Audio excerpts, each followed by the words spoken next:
Hola, buenos días. Les invitamos a que nos acompañen en la presentación de dos libros de la editorial, uno de la editorial Libros Ampliados y otro de la editorial Periféricas.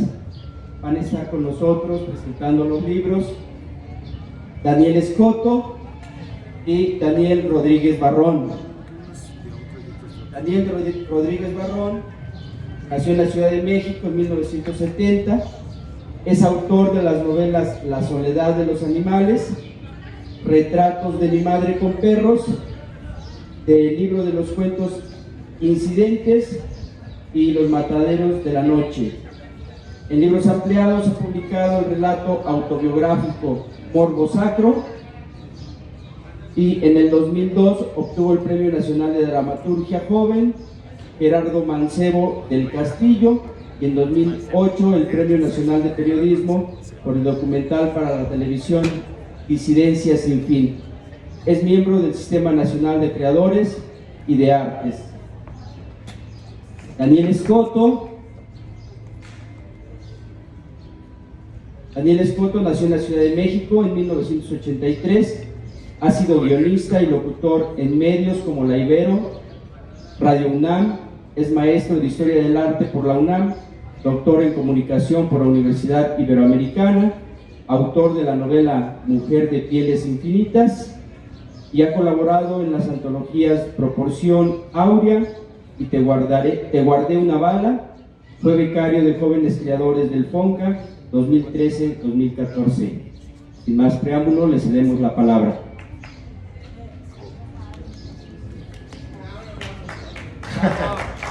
Gracias. Muchas gracias. Gracias, llamados, por acercarse a esta charla. Bien, doctor, creo que ahora te tengo que decir, ya vi tu currículum. Qué gusto, Dani, estar contigo en este espacio. Muchas gracias por la invitación a la Agencia Coyoacán en este nuevo espacio, bueno, esta es su segunda edición, para disfrutar de los libros, para disfrutar de comentar de las lecturas, como haremos justo en este espacio. Sí, así es. Hablaremos de estos libros nuestros que nacen en estas dos editoriales hermanas que son tanto Libros Ampliados como Ediciones Públicas. Mellizos, diríamos ya. Así es, y con autores locales, entonces para una simetría perfecta. Si te parece bien, platiquemos de los libros de cada uno, a ver si nos sale. A ver si nos sale en esta ocasión. Exactamente, Dani. ¿Por qué no empezamos a hablar por esta último lanzamiento tuyo? Los Nombres de la Noche es un libro que recoge algunos cuentos, es un libro sucinto, un libro que a todas luces está muy trabajado, con una prosa que me ha llamado la atención, una prosa muy depurada. Es un trabajo verdaderamente medido y del cual se nota una tonelada de trabajo que, por supuesto, como dice ese adagio de lo literario, lo que se lee fácil se escribió difícilmente, ¿no? O por lo menos con grandes empeños. Háblanos, Dani, un poco de Los Nombres de la Noche. Es difícil que un libro salga así solito, ¿no? Sino hay varias fuerzas que están colindando, que están coalicionando para entrar a un libro. Sí, fíjate que Los Nombres de la Noche está escrito entre casi todas las novelas. Es muy curioso porque siento como que de pronto necesito otro tema y sale un cuento, digamos. Es como manejar diferentes registros. Una de las cosas más difíciles, lo dirás también, de escribir novelas es mantener como el mismo tono a lo largo de mucho tiempo. Uno piensa que si es un thriller, a lo mejor lo puedes leer en una semana, en una sentada, no importa. Pero para el escritor pudo haber sido años, y en ese par de años o en ese año pudo haber ocurrido muchas cosas. Te corrieron del trabajo, murió alguna persona querida. Entonces mantener el mismo tono, hacer que el protagonista siga siendo el mismo a lo largo de toda la novela, es muy difícil, realmente es muy complicado. Entonces me parece que a veces combinarlo con algún otro texto te permite no solo un descanso, sino ver en perspectiva lo que estás trabajando de la novela. No porque la novela sea mejor o peor, sino porque de pronto uno necesita esos descansos, tal como sucede con las escaleras, cuando llevas muchos peldaños, ya sabes, hay un descanso, se llama tal cual, donde es mucho más amplio para detenerte, ya te cansaste. Sin embargo, hay una unidad temática entre estos cuentos, digamos, no todos son evidentemente de lo mismo, pero sí hay unos intereses y unos, sobre todo unas sensaciones o sentimientos que se repiten en uno y otro. Y no sabía decir cuál. Me da la impresión de que hablan del fracaso, del dolor, de la desesperación, de angustia, pero además dentro de la familia. Creo que ese sería el tema cruza casi todos los cuentos. El padre, los hijos, la madre, son los protagonistas de estas historias. No solo no es un tema novedoso, sino lo que me interesa es justo ver cómo la familia sigue siendo un núcleo de todas nuestras preocupaciones, a veces de todas nuestras desgracias, a veces de algunas felicidades, pero que la familia ya está en la tragedia griega, está en Orestes, en Electra, en Agamenón, en Clitemnestra, es decir, el padre, la madre, el hijo y la hija, ya la familia es feliz, la familia el varoncito y niñita ya está ahí en esa tragedia griega y se ha desarrollado a lo largo de toda la historia de la literatura. Me parece que Los nombres de la noche trata de ver cómo nos relacionamos ahora y cómo es la relación entre el padre y los hijos. En una madre, el primer cuento es sobre una madre enferma que necesita, está tan enferma que necesita ayuda para bañarse. Y para el hijo eso le parece un momento absolutamente clave de su relación, ¿no?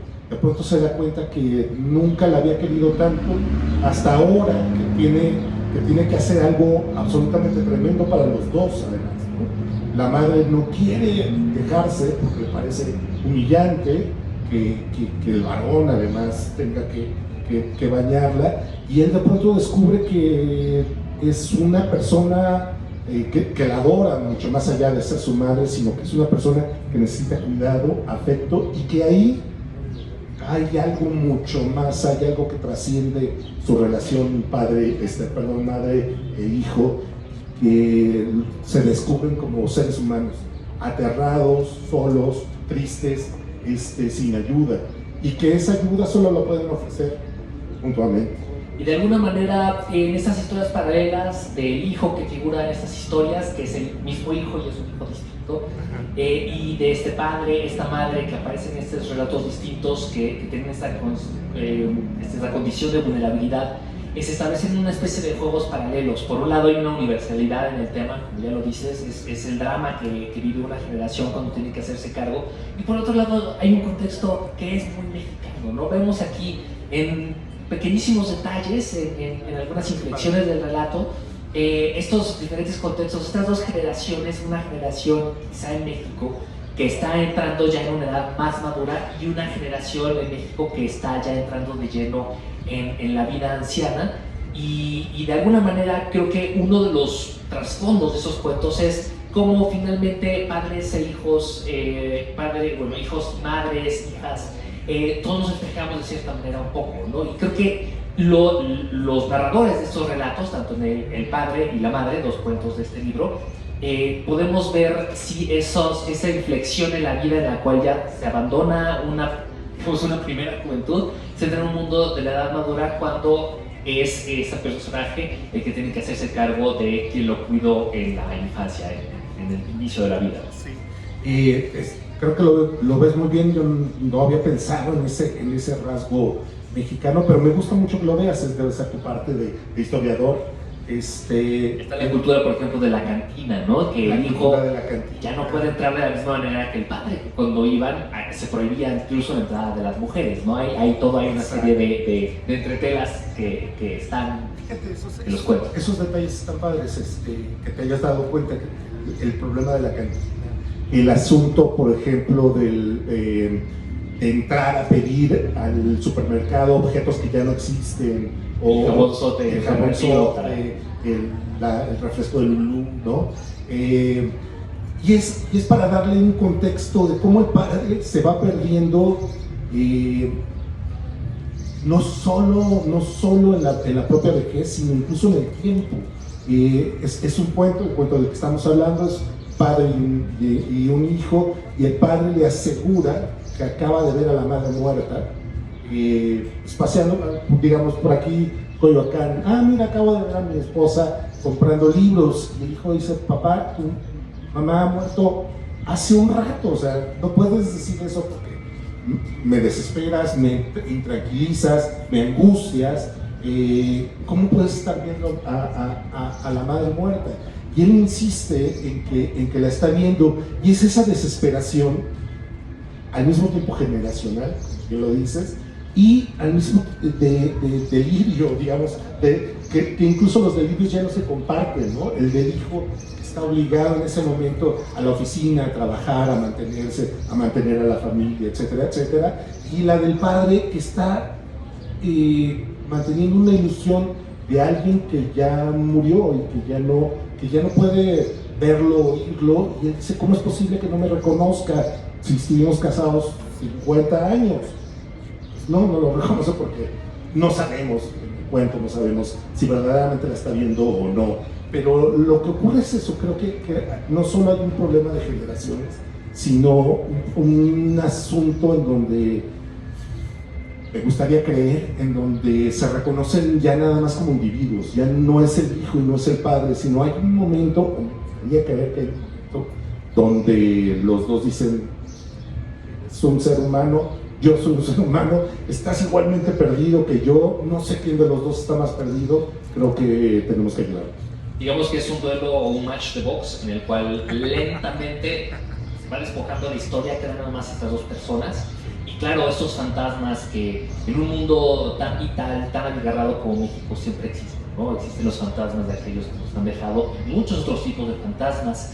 Pensando en otro cuento que no remite, por lo menos de manera directa, a esta relación de padres, madres e hijos, que es La Vidente, encontramos ahí también en una clave de fábula, no muy específico, muy explícito, pero entendemos que es un México muy actual, donde ya tantos fantasmas, tanta ruina, tantos estragos del capitalismo generan una deriva de profesión, una mujer más o menos joven que se convierte en justamente una vidente, ¿no? Y aquí respondiendo a, bueno, una gran ola que tenemos actualmente de estas mancias, de estas creencias, no nuevas, pero estas creencias revitalizadas, claro. La astrología, las diferentes vivencias, pero que se concentra en este relato de una manera muy cruda y muy escalofriante, muy relacionada con un cierto capitalismo en el México de hoy. Sí, la vidente se trata sobre una mujer que tiene que tuvo una profesión, es actriz, estudió para ser actriz, y de pronto descubre que le va mejor como tarotista y vidente, como dice ella. Y efectivamente está relacionado con todos estos, digamos, hechos. Cuando uno abre el TikTok, ves más tarotistas. Yo creo que tarots impresos hay en el mundo, más lectoras de tarot que nunca. Y es porque creo, otra vez, nos sentimos perdidos, que quisiéramos tener una guía, una certeza que a veces viene a través del horóscopo, del tarot, etc. Pero lo que le ocurre a esta mujer es que dice: bueno, ¿y por qué no llevar más lejos este sistema de adivinación? Y renueva viejísimos sistemas de adivinación, como abrir animales, leer las tripas, y tiene que ver efectivamente con esta crudeza del capitalismo, ese capitalismo salvaje del que ya se habla. Ya casi ya es como un término que van junto con pegado, capitalismo salvaje, que es llevar al extremo, ¿sí? Llevar al extremo cualquier práctica, ¿no? Y en este caso, en el cuento, es la adivinación. ¿Cómo consigue ella tener más clientes, cada vez más clientes? Bueno, llevando al extremo la práctica de la adivinación, y renueva ideas absolutamente viejas que encontré en un texto muy bonito de Cicerón que se llama La Adivinación. Entonces habla de todas las formas de adivinación, y interesante sería, o cómo sería, pasar esas viejas prácticas, como leer las tripas, como leer el vuelo de las aves, en un México de hoy de aquí de la hora, ¿no? Entonces, bueno, esos 3 cuentos que acabamos de nombrar, creo que dan un poco el tono del libro por completo. Son 8, no recuerdo, pero más o menos dan el tono general del libro, ¿no? Creo que hay algo, Daniel, muy interesante. Hay una especie, digamos, de contraste entre los, podríamos llamar fondo y forma del libro. Por un lado, como ya comentábamos al principio, la prosa de los cuentos está muy depurada, son frases, son imágenes muy, digamos, precisas. Hay, digamos, un cuidado en cada adjetivo. Todo está en su lugar, digamos que ahí hay una gran mesura. Y bueno, que expresa a su vez estas pasiones que tienen que ver con la orfandad, el desamparo, que tienen que ver con este mundo cada vez más inhóspito, con este gran revoltijo del mundo, ¿no? Con este mundo que es todo menos mesurado, que es todo menos cito, ¿no? Creo que eso caracteriza los cuentos, y un carácter nocturno que se expresa en el título, Los nombres de la noche. A mí me gusta mucho también la precisión, por llamarla de alguna manera, que cada uno de los cuentos esté titulado como una figura arquetípica, ¿no? La escritora, la vidente, el padre, la madre. Son como cartas de tarot. Exactamente. ¿Cómo se eligió el nombre del libro? Pareciera que son, digamos, como estos grandes modelos, ¿no? Justo como lo acabas de decir, como figuras arquetípicas. No es mi padre, no es mi madre, sino figuras con las cuales podemos relacionarnos todos. Un padre, una madre, y que esos nombres sean la parte de la noche, sean los de la noche, es decir, la parte oscura de estos personajes que conocemos más bien como en su parte luminosa, feliz, alegre, y esta es justo la otra parte, la otra cara. Y fíjate que me remite a otro interés que queremos compartir, y también enlazando con otro libro, también publicado por Libros Ampliados, reeditado por Libros Ampliados, llamado Retablo Portátil, un libro donde se abordan mucho las artes visuales. Daniel, hay que decirlo, tiene una gran familiaridad con toda esa generación de pintores, de artistas visuales mexicanos de la llamada ruptura, que también tiene mucho que hablar, tiene mucho que ver con la noche. Pienso en el nombre de los cuentos de Juan García Ponce, que es justamente La Noche, o hay que pensar en el nombre de la novela de Juan Vicente Melo, La Obediencia Nocturna. Y aprovecho aquí este paréntesis para hablar del Retablo Portátil. A ti, Dani, como un escritor tan interesado por la pintura, por los vasos comunicantes de la literatura y la pintura, háblanos un poco, por favor, del Retablo Portátil como experiencia de escribir este libro. Rapidísimo, porque si no no vamos a alcanzar a hablar del tuyo. En un tweet. En un hilo de tweets. Exacto. Retablo Portátil, lo que yo buscaba en este libro es un ensayo sobre literatura, sobre artes plásticas, pero yo lo que buscaba es cómo nos influyen directamente. Es decir, qué pasa cuando yo estoy leyendo un libro, qué pasa cuando acabo de ver una exposición y después voy a comer, regreso a mi casa. Es decir, cómo veo las cosas después, ¿sí? Porque eso creo que, o debería ser, lo interesante del arte, ¿no? Vas a una exposición y ha cambiado tu manera de ver solo porque viste pintura, porque viste a tal artista o no, definitivamente no. Entonces, Retablo Portátil habla de un yo, que no soy yo, pero que es un yo que existe en el libro, que va leyendo y al mismo tiempo se va dando cuenta que esos libros, Dostoyevsky, Melville, ya no me acuerdo de todos, Tolstoy. Tienen relación con lo que va viviendo, no porque viva la Rusia del siglo XIX, no porque le estén pasando esos grandes acontecimientos, sino se da cuenta que le están hablando casi al oído con respecto a lo que le está sucediendo en ese momento, en su vida. Entonces, yo lo que quería con Retablo Portátil es hacer una reflexión sobre qué tan preciso puede ser el arte a la hora de acercarse a la vida privada de cada uno de nosotros, ¿no? ¿Qué tanto, hasta dónde puede llegar? Como en algún momento del libro lo dices, me parece, haciendo una paráfrasis a Caravaggio, es combatir el espanto de la vida, con el espanto de la imagen, ¿no? Generar una especie de juego de espejos, puede ser de la pintura con la vida, de la literatura con la vida. Y es un libro que a mí me interesa mucho porque es un libro que podría ser infinito. Daniel pudo haber seguido escribiendo sus impresiones, leyendo como lo hace diariamente, yendo a exposiciones como lo hace casi diariamente también, y bueno, así expresándose en una especie de autobiografía en clave de sí mismo, ¿no? Y de este doble que crea como un personaje. Exacto, y que además todos creamos en lo que insisto en el ensayo es que, por ejemplo, una parte de nosotros subraya libros. Digo en el ensayo, esos subrayados son como una suerte de carta de amor a nosotros mismos, que un día vamos a abrirle y vamos a decir, claro, no importa lo que dice Kundera en el subrayado, importa lo que yo estaba sintiendo en los 80s o en los 90s o en los 2000s cuando estaba leyendo ese libro. Es decir, me estoy hablando a mí mismo.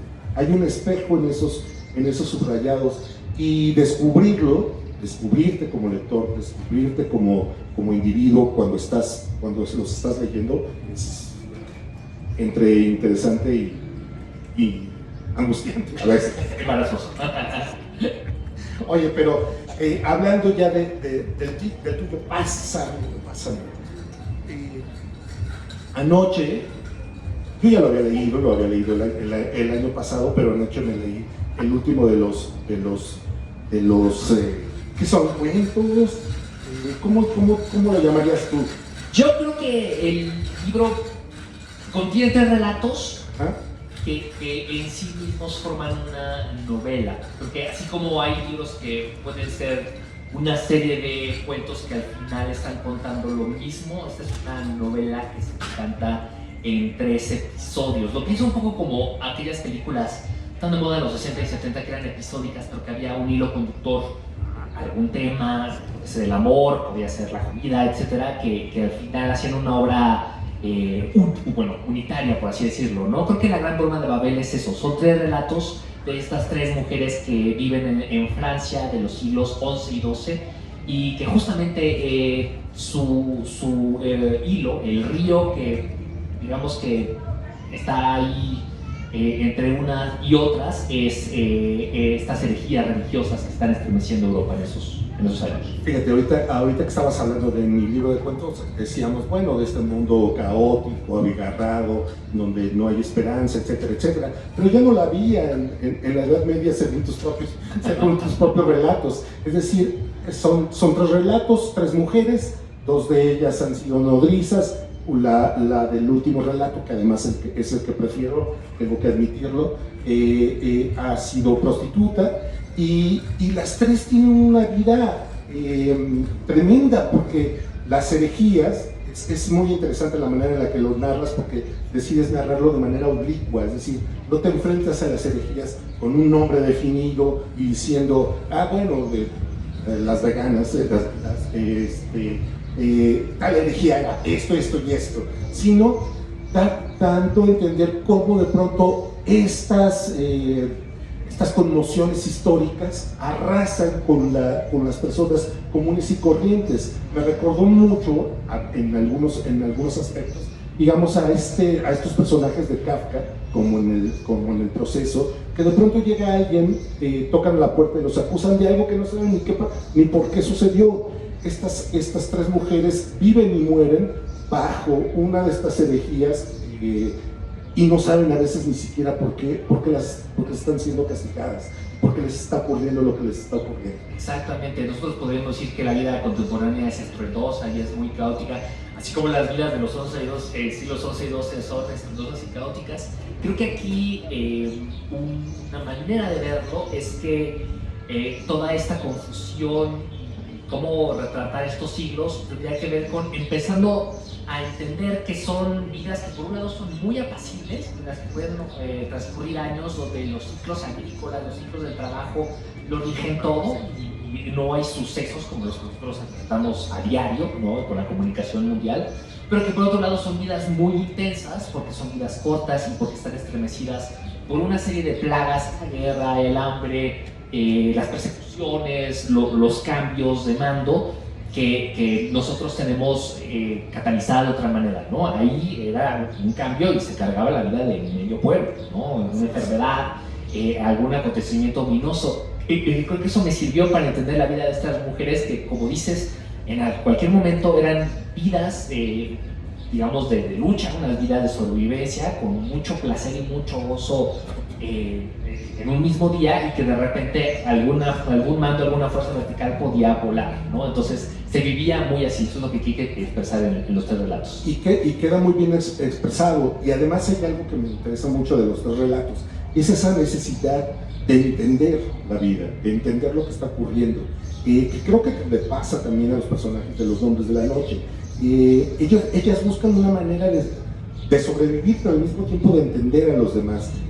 Por ejemplo, la prostituta de pronto cierran el burdel y reciben a otros clérigos, y comienzan a vivir en una suerte como de comuna, no sé si llamarlo así, y podrían haber llevado una vida feliz, hasta que viene este poder vertical y dice, no, unos son herejes y las otras viven una vida non santa, y entonces hay que arrasar con ellas y hay que acabar con ellas.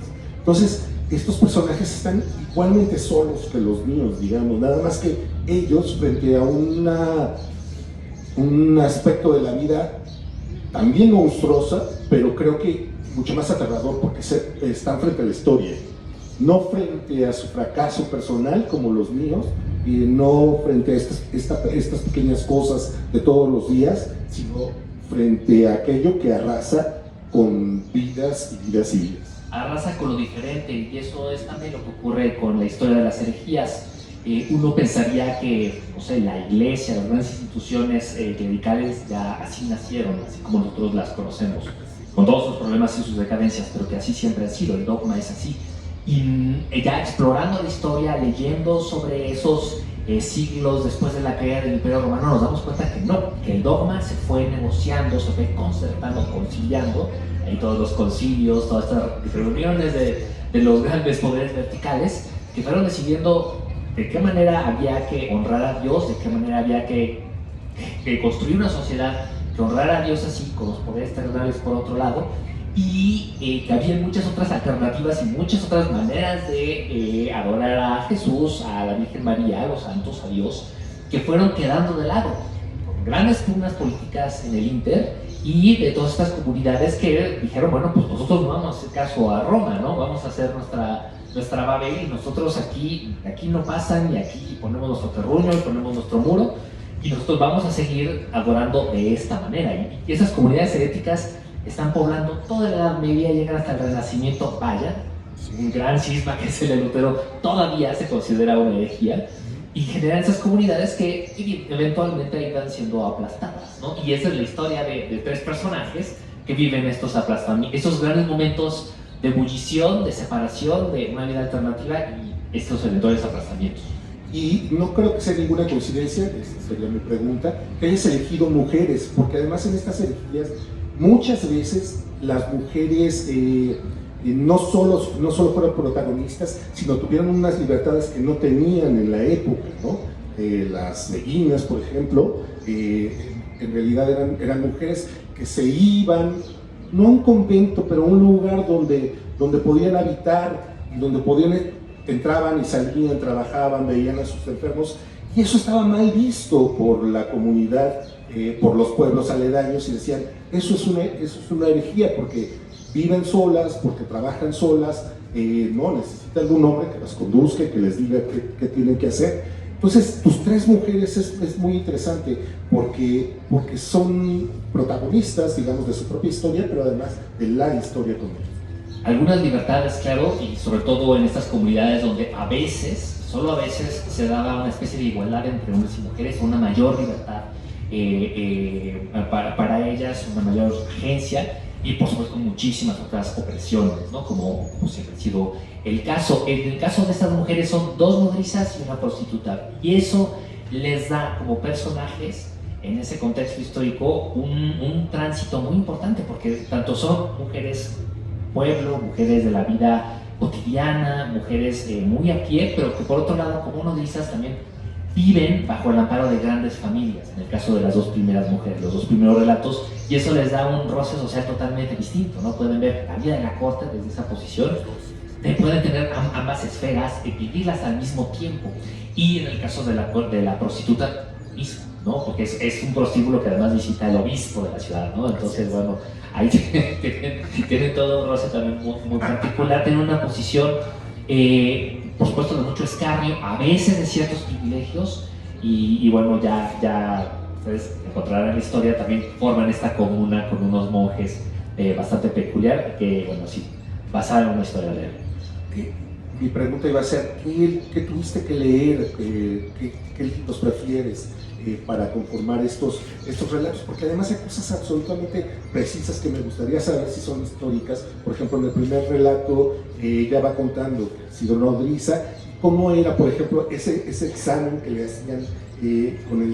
No, ahorita no lo cuentas, por favor, para ver si su leche funcionaba o no funcionaba. Y me gustaría saber si eso tiene una referencia histórica.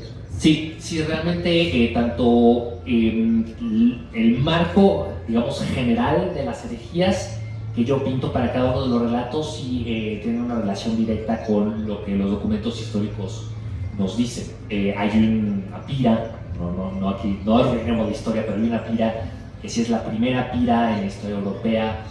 Hay todas esas convivencias entre prostitutas o ex prostitutas y monjes también tiene una relación directa con lo histórico. Muchas características de los rituales de las herejías que aparecen en el libro también están directamente tomadas de las fuentes, y también esos pequeños detalles como este examen que se hace a las risas, muchos pequeños detalles también los fui tomando de las fuentes lo más, digamos, verificados posibles. Pero bueno, como ocurre siempre en la ficción histórica, sobre todo cuando nos vamos muy atrás, también hay un juego del narrador o la narradora donde hay, digamos que hay un acercamiento donde ya, como no puedes completar el 100% de los detalles de ese escenario, entonces nada más te enfocas en algunos. Claro. Y dejas invisibles otros, ¿no? Por ahí va un poco la maniobra de reconstruir una época así.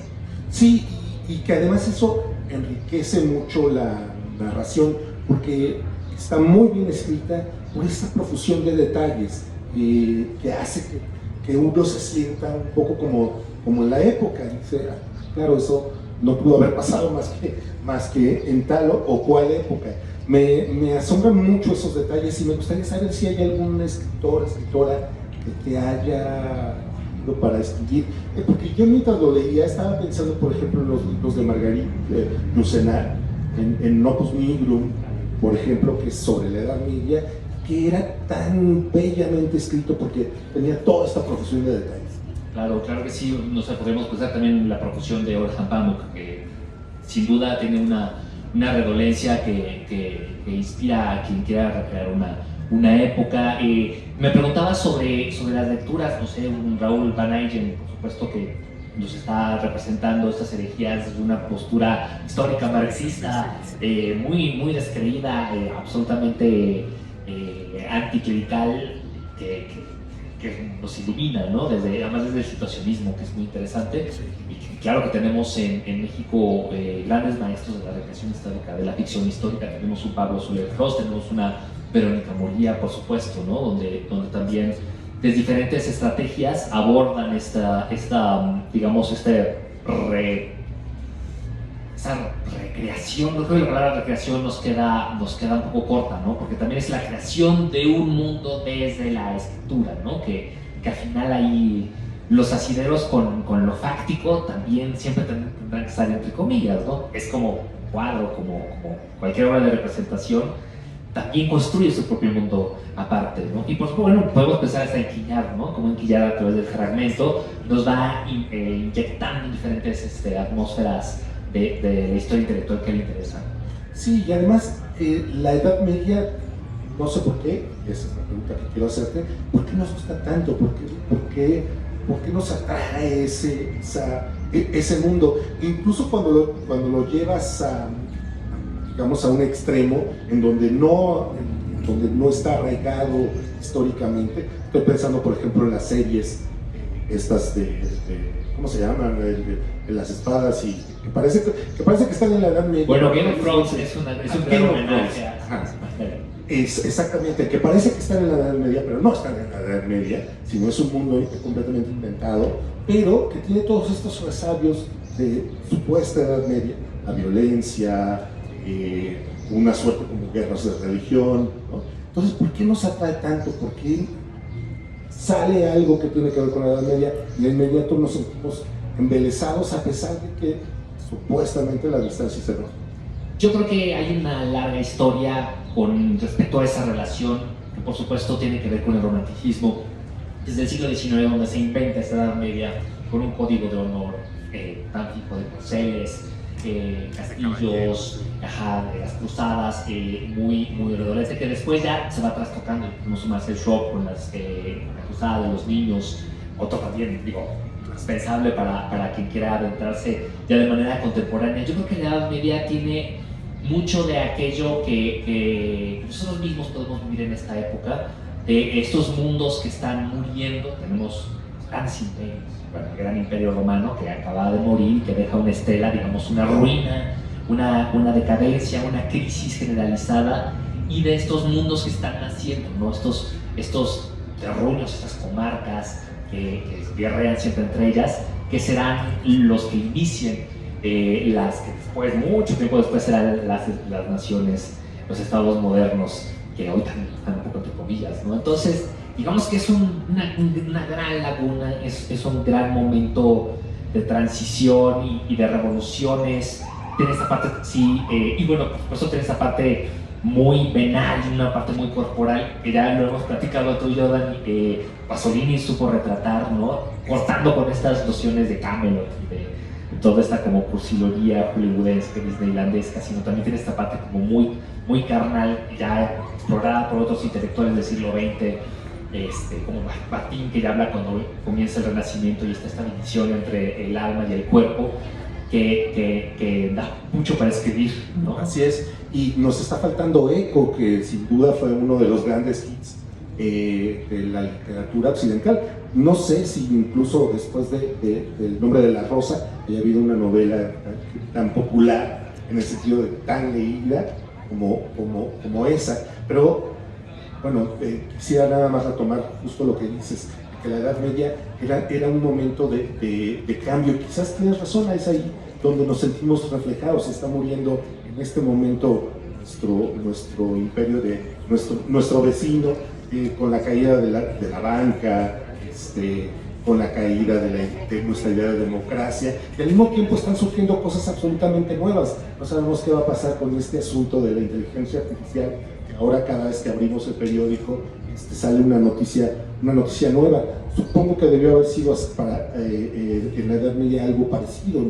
Todo el tiempo estaban diciendo se acaba el mundo mañana, estos milenarismos que fueron muy populares en la Edad Media y que ahora nos tienen como efectos similares en el mundo contemporáneo. De mañana prácticamente se acaba el mundo. Creo que se acababa el 23 de marzo hace unos días, creo que ya se acabó, y todo el tiempo estamos pensando en esa cosa, en 2012, y en que los mayas dijeron que tal día. Es decir, no sé por qué, pero siempre estamos pensando que en algún momento el mundo se va a acabar, y esperamos para que ocurra algo mejor, como estas herejías de la Edad Media. Exacto, estaban un poco entre el mundo ya se va a acabar, o el mundo ya se acabó, ¿no? El mundo ya se acabó y quién sabe qué. No sabemos ni siquiera a qué horas. Exacto, y bueno, había una mirada muy rica hacia la cultura popular. Bueno, la cultura popular del medievo quizá es la que más nos llame hoy, ¿no? Porque la, digamos, alta cultura, entre comillas, seguía siendo Cicerón y seguía siendo no sé, Terencio, ¿no? Era ser como los asideros culturales que habían quedado, que no habían sido destruidos, ¿no? Que no estaban siendo salvaguardados por los monasterios e iglesias, como sabemos, que luego preservaron gran parte de esa cultura antigua, ¿no? Entonces, también ese mundo popular del medievo, que ahora nos parece fascinante, también, bueno, podríamos pensar en el mundo popular de hoy, ¿no? Babel, exacto. Creo que en Babel nos hermanamos entre el mundo de hoy y el mundo de la Edad Media, en esta Babel en donde todo el mundo tiene una opinión distinta, todo el mundo puede opinar, las redes sociales están plagadas de ello, y donde de pronto tenemos que elegir algo, porque si no, nos perdemos en esa babel.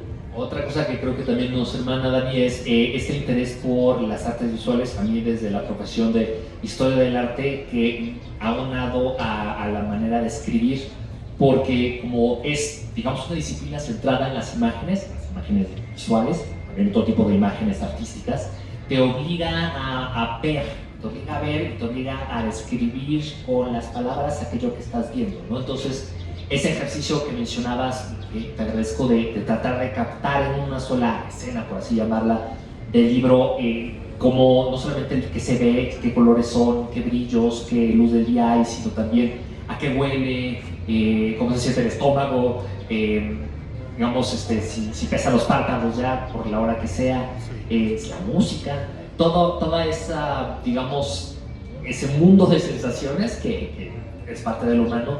También me enseñó la historia del arte a verlo y a tratar de rescatarlo en una escritura, en este caso de ficción, así como tú también entras, Dani, por el lado de encontrar esos vasos entre literatura y pintura, que es una de las grandes preguntas de las artes, ¿no?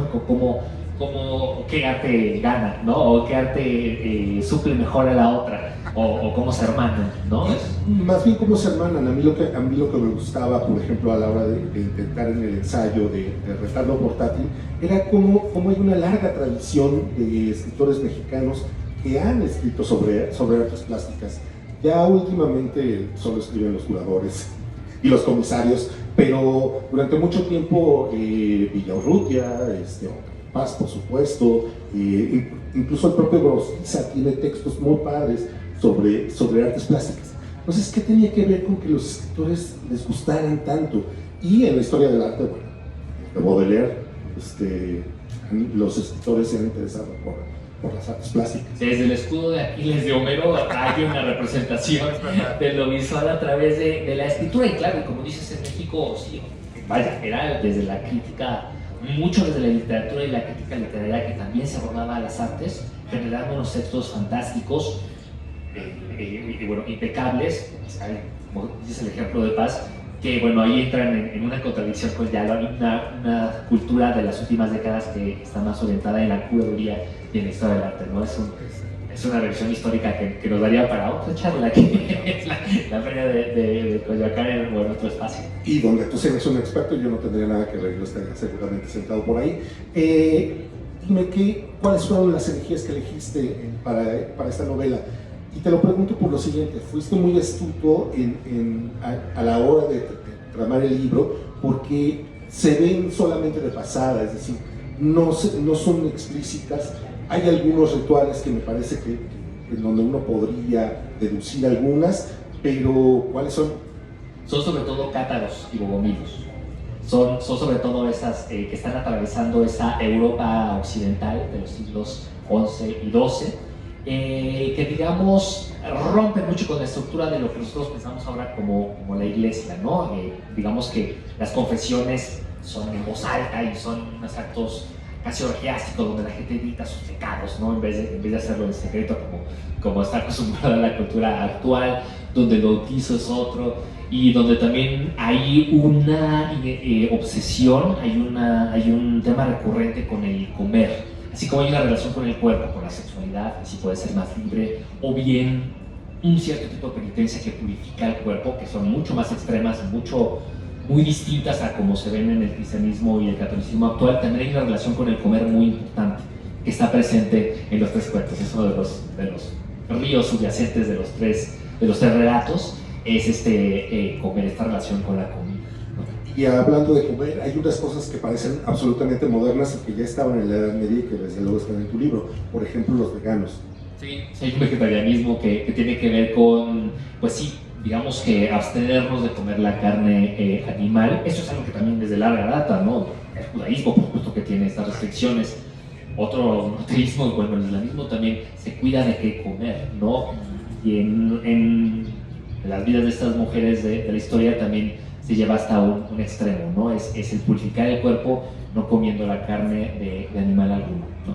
Así es. ¿Cuáles son tus herejías favoritas? Adelante, no es pregunta privada, no es personal. Hay unas particularmente fascinantes, hay una de los sofitas, ¿no? Que piensan que la serpiente del Edén es Cristo, ¿no? Porque finalmente, si la serpiente sube a través del árbol y queda colgada de él, reproduce morfológicamente la imagen de Cristo, y es Cristo que está ofreciendo a los hombres el conocimiento, ¿no? Entonces, hay una subversión ahí tremenda, ¿no? Porque normalmente serían las fuerzas del mal, serían las fuerzas diabólicas, pero los sofitas dicen que ahí está Cristo. Y tantas otras, ¿no? Los cainitas, ¿no? Que, como ya lo vimos en el Demián de Hermann Hesse, vaya, son los hermanos perdidos, son los rechazados que vendrán a salvar al mundo. Y bueno, todas las formas del gnosticismo no aparecen en este libro en particular, pero esta corriente del cristianismo está muy vinculada con lo platónico, que hace una especie de maridaje entre el pensamiento clásico y ese cristianismo primitivo, que intenta conjuntar ese mundo helénico con el mundo del cristianismo, y que nos habla así de estos dos, a veces esas dos deidades que están peleando, ¿no? Que el mundo está infectado por el diablo y entonces debe venir Dios a salvarlo, y entonces hay un demiurgo. Todas estas combinaciones que son totalmente distintas a lo que exige el canon de las iglesias mainstream, me parecen fascinantes. Sí. Y que siguen interesando. Hay un verso que me gusta muchísimo de Gerardo Denis, que es muy irónico, pero al mismo tiempo finalmente las está reconociendo como algo importante, como una lectura importante, como un conocimiento trascendente, y el verso sencillamente dice: mucamo entre valveronósticos. O sea, yo soy el menos, yo soy el sirviente de todos estos herejes que son muy sofisticados, porque además eran muy sofisticadas las teorías heréticas, ¿no?